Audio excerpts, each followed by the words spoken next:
Chapter 2, Mishnah 9. The next two Mishnahs discuss the laws of Tuma for food plants growing in a flower pot. The flower pot. A plant growing in a flower pot is sometimes considered attached to the ground below the flower pot, and sometimes it is not considered attached to the ground. This depends on whether the flower pot has a hole in its bottom that allows it to draw nourishment from the ground. If it does, then the plant in the pot is considered attached to the ground. This makes a difference in regard to the laws of Tuma, because something that is attached to the ground cannot become Tame. Our Mishnah discusses the law for a plant growing partially inside and partially outside a pot with no hole in its bottom. We now turn to the words of the Mishnah. A cucumber plant that was planted in a flower pot that had no hole in it, so that it was not considered attached to the ground under the pot, and a cucumber growing on it become Tame.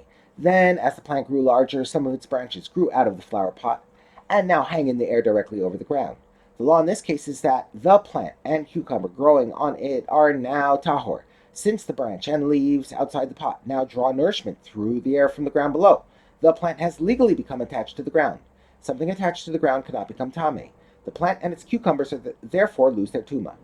According to this Tana, not only are any new cucumbers that grow from the branches outside the pot tahor, but even the cucumber inside the pot that was already tame has now become tahor. The next Tana disagrees. Rabbi Shimon said, what is the basis for purifying it, the tame cucumber inside the flower pot? Only what grows outside the pot should be tahor. Rather, the cucumber that was tame remains with its tuma, and the plant that is tahor, i.e. the branches and any new cucumbers that grow from them outside the flower pot, may be eaten, i.e. they are not tame.